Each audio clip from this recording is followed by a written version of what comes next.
What's up everyone, welcome back to the channel. So before we start today's video, I just wanted to give you a heads up that I am designing a logo for the channel, a logo that I can put on t-shirts, merchandise, stickers, all that stuff. So I'll keep you guys updated when that's going to be available. It'll be linked on the channel via Teespring.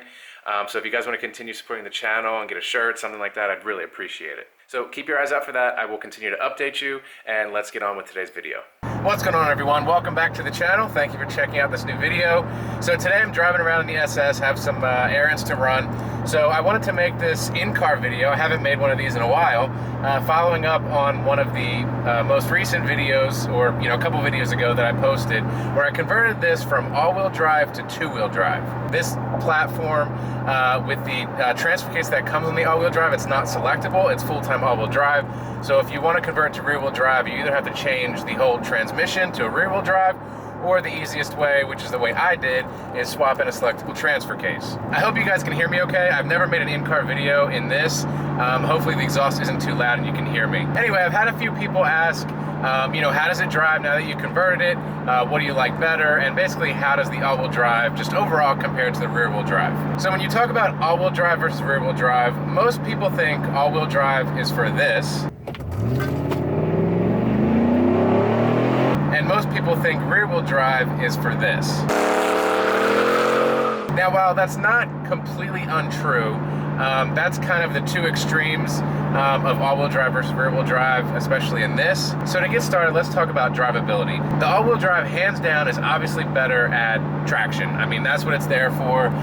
This thing did not break traction at all, even in the rain when it was all-wheel drive. I mean, I could accelerate as hard as I want, whether it was in a straight line or around a corner, this thing would stay planted, it would not break traction. However, that comes with some drawbacks as far as I'm concerned, one of them being the steering. The steering in an all-wheel drive is a little bit heavier because obviously you have the power going to the front wheels as well, so you have that added input. So it's not just steering, you have the power as well to kind of, fight against a little bit. And that's probably one of the biggest things I noticed, one of the biggest positives that I noticed converting to rear-wheel drive, is that no matter what, no matter if you're driving low speeds, high speeds, accelerating, the steering is consistent. And I'm personally used to that. All my other vehicles are rear-wheel drive, so I'm used to having that nice light steering. It's very predictable. And even if the back end does get a little bit loose, which it does now from time to time, depending on, obviously how I accelerate, it's very predictable. It's not like, oh man, I'm gonna spin out and crash or something. It's very predictable. It's easily correctable.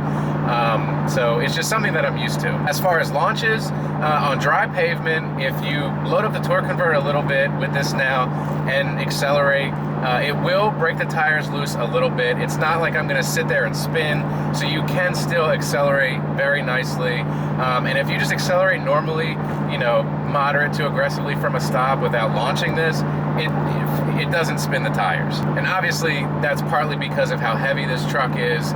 Yes, it does have 400 horsepower, but it's also almost 5,000 pounds. So it's not like a lighter car where it would just spin the tires all day. This is very controllable, and it's not like you're gonna, get in this thing and you're gonna be all over the road. In the rain, you definitely have to be a little bit more conservative with the rear-wheel drive. It's nothing that you have to, like, oh, don't touch the throttle at all, otherwise it'll spin the tires. But yes, if you do accelerate hard, it will spin.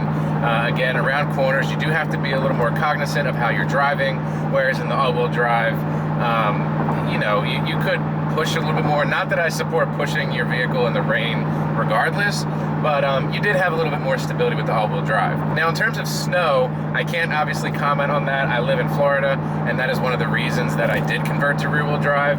But if you are going to use this as your daily driver and you don't have a spare vehicle and you live in a place that does get snow, I may keep it all-wheel drive. Again, I've never driven this truck in snow with all-wheel drive or rear-wheel drive, but I have driven rear-wheel drive vehicles in snow. And while you can, obviously, you can put snow tires and it can get through it, you are just gonna have more stability with all-wheel drive. Now, in terms of acceleration and power, obviously, when you have all-wheel drive, you have the power going to all four wheels instead of just the rear wheels. So you do have more powertrain loss, so you're putting less power down to the pavement. When it comes to that, I actually did notice a little bit of increased speed, a little bit quicker acceleration when I went to the rear-wheel drive. It's nothing to write home about. It's nothing that's gonna, make you go crazy, but it is noticeable, at least for me. Now, in comparing track times, the best time I got in this truck with it being all-wheel drive was a 14.4, and the one pass that I did when it was converted to rear-wheel drive was a 14.3. It wasn't my best pass. The transmission was a little wonky. It wasn't shifting the best. So I think I could have gotten a little bit of a quicker pass out of it, but it just does show you that, the rear-wheel drive is a little quicker. So another thing that I want to talk about is kind of the reliability factor, or how easy it is to work on these in both forms. And that's important if you're going to be driving this every day and maintaining it, or if you do plan to make power down the road and you're looking at reliability. So the all-wheel drive system in this truck, in the front, it's pretty much crammed in there into the front. You have the front differential, then you have the intermediate shaft that goes through the oil pan, and then you have the axles, of course. So everything on the front end is tight. I worked on this. I did front end work on this when it was still all-wheel drive, and it is a pain in the butt. So from the get-go, the rear-wheel drive is much easier to work on if you're doing front end work, if you're doing, starter replacement, that sort of thing. There's just a lot less in the way. And just being all-wheel drive, you have that many more components to maintain or replace if they break. When I first got this, it had leaking seals in the front differential, so I had to take the whole front end apart. To remove the front differential is really difficult, so I had to take the whole front end apart, including dropping the oil pan just to get to those seals. So of course, if you're rear-wheel drive, you don't have that to worry about, and now that I've converted to rear-wheel drive, that's no longer an issue. Now, in terms of making more power, the front end is pretty solid. It's not like you're going to throw a few more horsepower at this and it's going to break the front end. If anything, I'd be worried about the transmission. They're known to, be weak. And then if you throw a little bit more power at these things, the transmission is usually the first thing in the drivetrain to go. But nonetheless, if you are throwing more power at this, or making even, big power numbers, you do have the front end to consider. The intermediate shaft is usually the front piece to go in that.